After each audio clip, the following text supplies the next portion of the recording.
Hello, welcome everyone to the second talk on pandemic resilient cities. Today, emergency architecture and human rights in collaboration with the Copenhagen Architecture Festival and Think Fast, a collective urban response to COVID-19, is delighted to rethink at facilities together with Jeffry Lazarus from Barcelona Institute for Global Health and Michele Di Marco and Anna Silenzi from the World Health Organization. So, Professor Jeffry Lazarus is a world-renowned expert on infectious disease and head of the health system team at the Barcelona Institute for Global Health, and associate professor at the Faculty of Medicine, University of Barcelona in Spain. He's a vice chairman of the board of the EASL, International Liver Foundation, and chair of the Lancet HIV Force-90 Commission. Previously, he worked in senior positions for 11 years at the WHO Europe and 3 at the Global Fund to fight the AIDS, tuberculosis, and malaria. Our second speaker is Michele Di Marco. He is an architect specialized in disaster management with several years of experience in the humanitarian and development sector. He's the WHO HelpDesk coordinator for the COVID-19 support with a focus on the establishment of the technical network. He's currently teaching in several universities and oversaw several reconstruction and emergency projects in South America, MENA region, and Southeast Asia. Our last speaker, Anna Silenzi, is an architect working within WHO Operational Support and Logistic Health Tech team, focusing on the COVID-19 response for healthcare. Previously, she developed a project on a modular, inflatable, rapid deployable, and easily transportable treatment unit, specifically designed to respond to an Ebola outbreak. So now I'll leave the floor to you, Jeffrey, Michele, and Anna, so you can introduce the topic. Well, thank you very much for this opportunity to reflect on what happened to our healthcare services during the pandemic.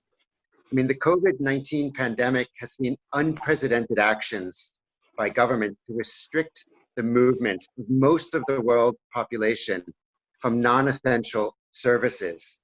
For me, oddly, I found that this also included non-essential services also included healthcare. So while hospitals did not shut down per se, they were overwhelmed in many settings, from Wuhan to Milan to Barcelona and New York. And non-essential services turned out to include not just elective procedures, but also almost any care that was not an emergency or directly related to COVID-19. Coupled with the reduction in healthcare delivery, outreach services like harm reduction services for people who inject drugs and community healthcare were completely shut down in many settings, and it became very difficult for people to go to pharmacies and fill or refill their prescriptions. Now, as COVID-19 infection rates are falling, we have a once-in-a-generation opportunity to shape and deliver holistic responses. So the first question is really, how did this situation with regards to our health system happen? And what can we do to mitigate it in future? The answer is twofold. On the one hand, digital, so-called telehealth or telemedicine. And on the other hand, we need a healthcare physical infrastructure that is fit for purpose. So we've already seen how some cities have been adapting their transportation during the pandemic period. So we've seen in Milan announcements to reduce cars and expand the biking infrastructure and improve walkability. We've heard that London, Manchester, and Brighton plan to introduce further restrictions on cars in order to make exercising safer. So such approaches for our transportation infrastructure need to be taken for our health infrastructure. We need hospitals that can rapidly and safely expand to accommodate more intensive care unit beds. We need to ensure that tests for airborne infectious diseases like COVID-19 can be provided without the potentially infected individuals passing through the hospital or clinic receptions and sitting in a waiting room with other people. And the COVID-19 pandemic has clearly taught us that we need to build the hospital of the future as one that keeps healthcare providers themselves healthy. So I think it will be essential to partner with architects and designers to plan out how these new hospitals and clinics can work for the current pandemic and for future outbreaks, so we never have to be in a situation like we've just been in during the COVID-19 pandemic. Thank you. Well, thank you, Jeffrey, for your thought. And as for my background as an architect and planner working now also for WHO, what I can extract from this current pandemic is that it shows once again that the dense and fragmented city are the product of rapid urbanization, and that urban health has been negatively impacted by social, economic, and spatial urban segregation. These two aspects turn the city, our city, the city of the world, into hotspot for the spread of the virus.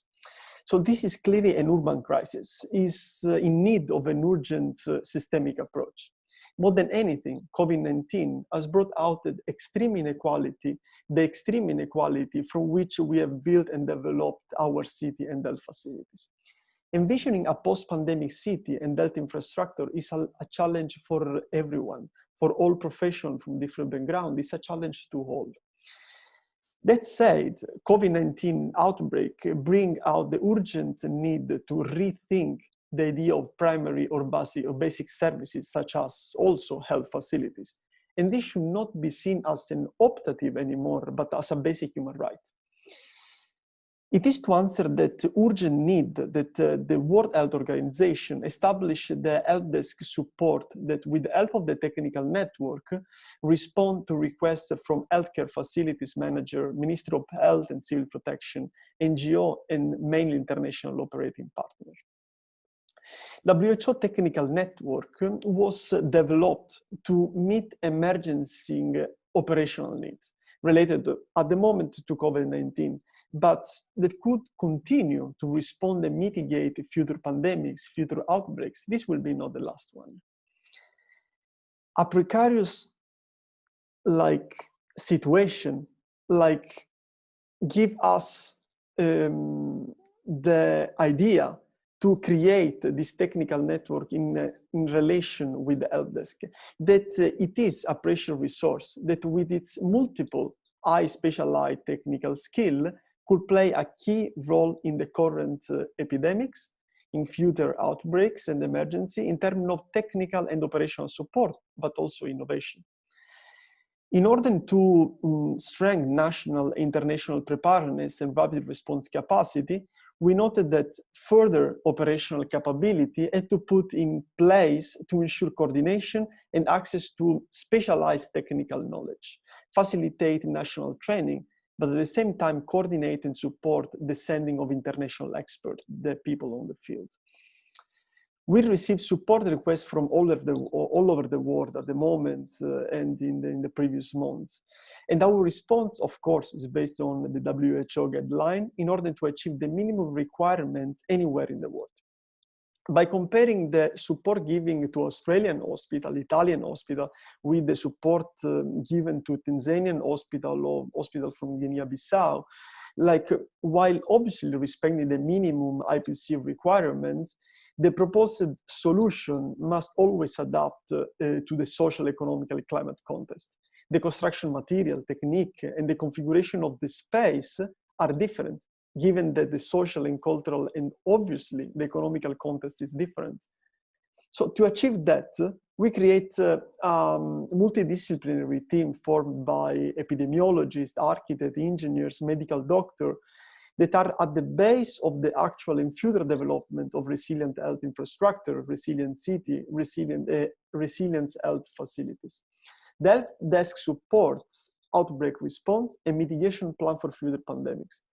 At the same time, envisioning altogether a post-pandemic city where primary services are a basic human right and they are not optative anymore. Thank you all for the opportunity to talk with you today. And I'd like to approach the topic giving an overview of the work we are currently doing to deal with COVID-19, obviously from a point of view of the healthcare facilities. As Michele said before, with our HelpDesk support service, we are currently helping many countries designing and setting up COVID-related facilities, like, for example, treatment centers or screening area or triage facility and so on. And I think that this kind of service is also very important because consequently we are collecting many information about the issue and the real needs of the different countries during this pandemic.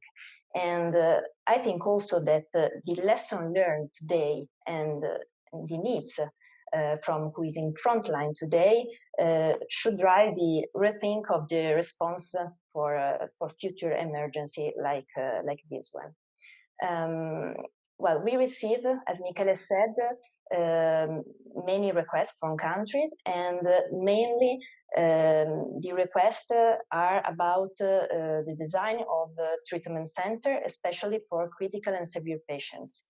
I think that it highlights that everywhere the bed capacity had to be increased because the existing healthcare facility were not flexible enough to host an increasing number of patients, despite the level of the healthcare infrastructures. Then other requests were specific depending on the local context. For example, we received requests of isolation and treatment of a huge number of mild cases, especially from African countries. For example, in Tanzania, we supported the regional office, repurposing existing fair trade pavilion in isolation and treatment center for more than 500 people. And then in Nigeria, IOM requested support for the design of a self-quarantine isolation area because in IDP camp and, for example, in a camp-like setting, the high density of the population inside and the precarious hygiene condition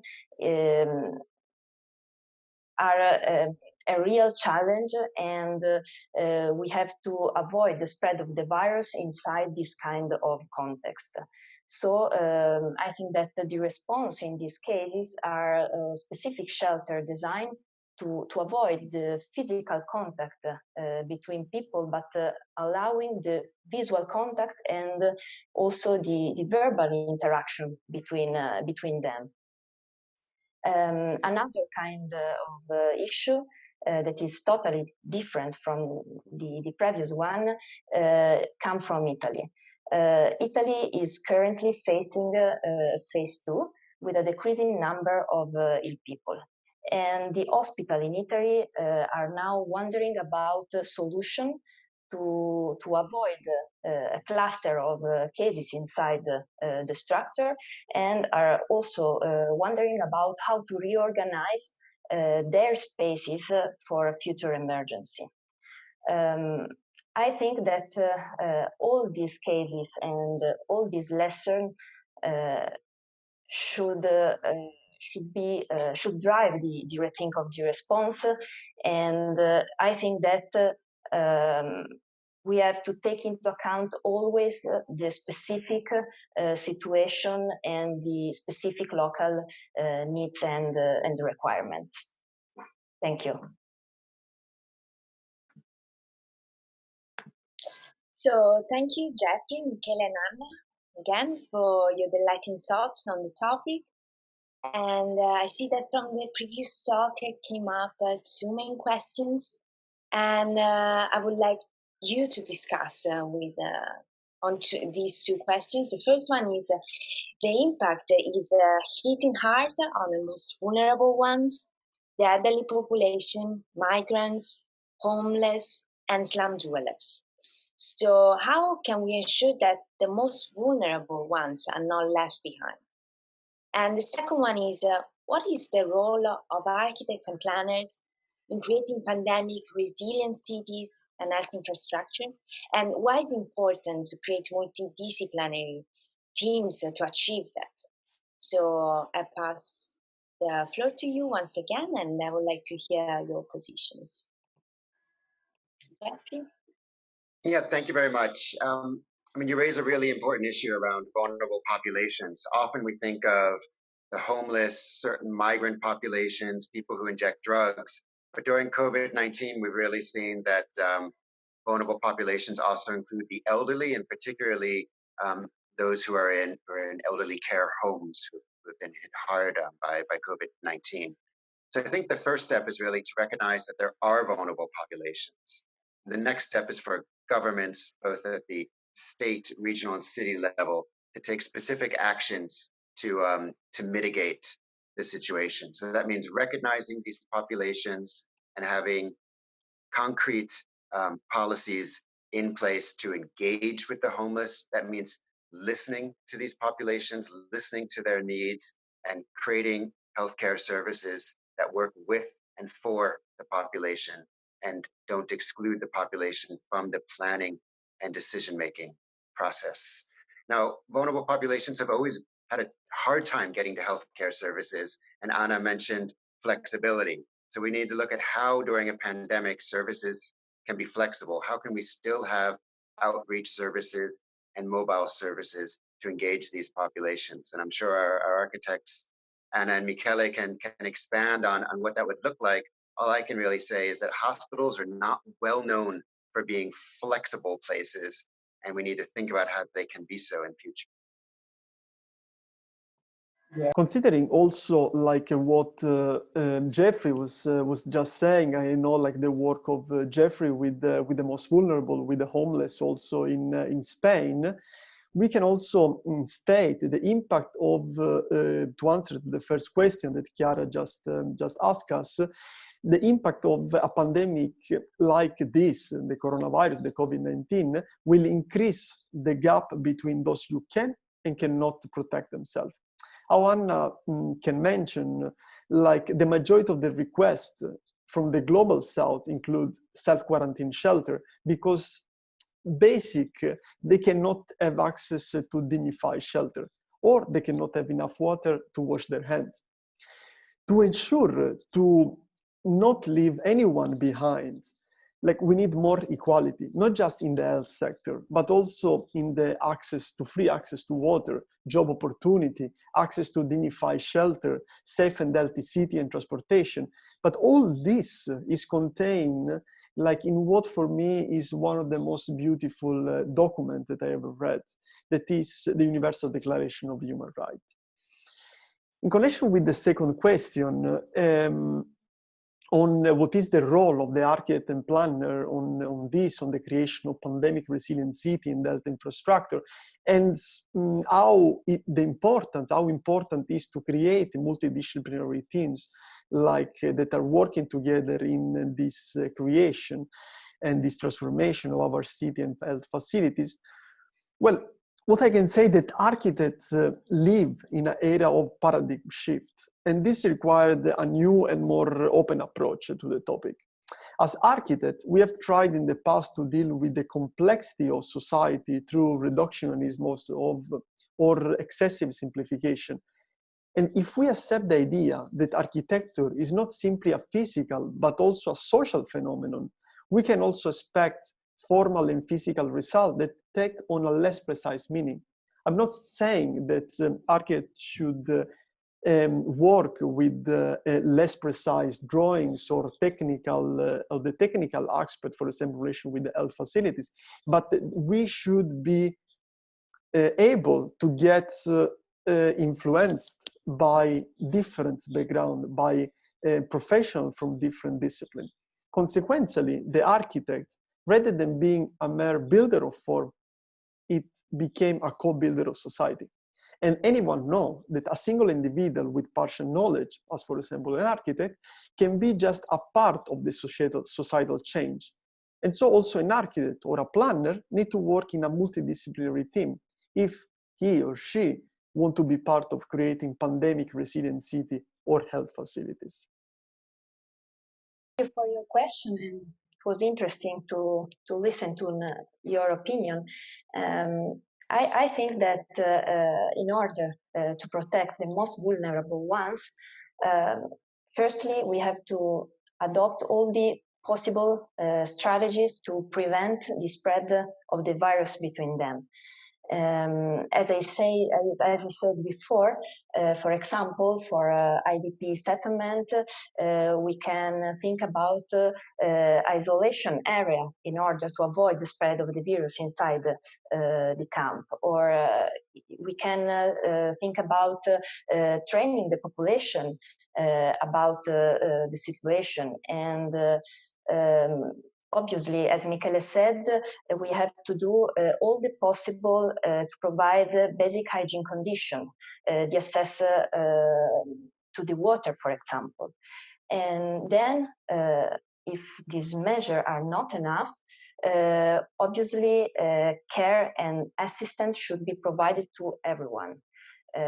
Adopting measures to allow to assess the public health care system to everyone, and independently of the severity of the disease, because I think that providing care to people that need them is also a measure to limit and control the virus diffusion. And then about the second question, I think that always a good solution could be reached thanks to multidisciplinary approach. I think that our role as architects, with our technical skills, and also thank you to the engineers and designers, we are needed to translate in real space and in building systems or building strategies all the necessary measures and requirements related to the infection prevention and control and health in general. And this is basically what we are trying to do with the technical network we are building with the Technical University. Thank you. I just have a follow-on comment for our architects to reflect on. I mean, I think there's been two main issues with the hospitals. One is within the hospitals, how to have the flexibility to have more floors and more space with the emergency care units, beds. I had a call during the pandemic from a hospital in Barcelona who said they simply ran out of space. They were starting to put patients in beds in the hallways, infectious patients in the entranceway. And I said they really need to engage with architectures and people who can understand how we can best use the space that's in hospitals. And it makes me think that we need to think about how we can physically distance without socially distancing. So how we can still be close to the patients, but also maintain barriers and protective barriers to prevent the spread of infection. And I think that will be a big issue. We've also seen it in supermarkets and shops, the new plexiglass barriers that are going up in many cities to prevent the spread. We want to make sure that in the hospital settings where care is so personal that we can still have some kind of intimacy and some kind of relationship between social relationship between the caregivers and the patients. And the other issue is really outside of the hospitals. We've seen mobile testing sites, very makeshift testing sites set up, pavilions thrown up very rapidly. And how can we ensure that those are places that really work for the patients and have a close interaction with the hospital and don't become too isolated in the process, being set up on the outskirts of the cities or difficult to reach? How can we integrate them into the current urban landscape? Yeah. Thank you, Jeffrey, for the reflection. And actually, one of the elements that we are introducing to many of the health facilities we are supporting is a transparent screen that is dividing in the triage area or in the severe ward the patient from the medical staff. So to protect the health worker in the one side and at the same time not lose the human connection between the patients and the medical staff. This allows, of course, for example, patients in severe condition to see the doctor, the medical doctor, without the PPE, without a mask. And this is very important, because if the patient see the face of the doctor, they instantly have the connection with the other human being. Patients are more likely to not think of themselves as someone with a problem, but as someone that is in a temporary difficult situation. Michele, this issue of trust is so fundamental. Trust in the authorities, trust in the systems. New data came out today from Spain showing that 50% of the patients waiting for operations did not want to be operated on yet because they didn't believe the healthcare settings would protect them from the virus. There was huge variations. In some hospitals, it was just anecdotal and 5 or 10%. But across the country, the majority of people don't yet trust the system. And so, like you say, on the one hand, we need to wear protective equipment like masks, but on the other, it's so important to be able to see each other during this relationship. And it'll be great to see what the architects can come up with, because I think we're going to really need to have a rethink around how our hospitals, clinics, and the whole encounter with the system is moving forward. Actually, in relation with what you just said, and I think Anna can explain better on this point, Italy is going through the phase 2 and looking at the phase 3. Until when we will not have a vaccine, we have to co-live with the virus. And what does this mean? That we stop all normal medical operation, that we use health facility just for COVID patients? Well, of course, we cannot do this. So, like, we have to rethink health facilities into a more flexible infrastructure, more flexible facilities, where we allowed separate flow, for example, of COVID-19 confirmed cases from the medical staff, or COVID-19 negative cases. So to reduce the contagious, but at the same time, to reduce the fear of the negative like a tested patient that get infected and return, and after will return to the hospital. So the challenge is how we transform existing health facilities and build new facilities that allow us to do all of it. This is the real challenge. And I think Anna can explain more on that point. As Michele and Jeffrey, I think that it is the real challenge of phase 2. And as Michele was saying, Italy is now wondering about this kind of issue. Well, I think that the very tricky part is about the existing building, because if we have to think about to design new hospitals and new treatment center, I'm sure that we can find a very interesting and safe solution for that kind of design. It's very difficult now to adapt the existing building, the existing hospital, in order to provide to patients safe pathway and a safe environment inside the structure.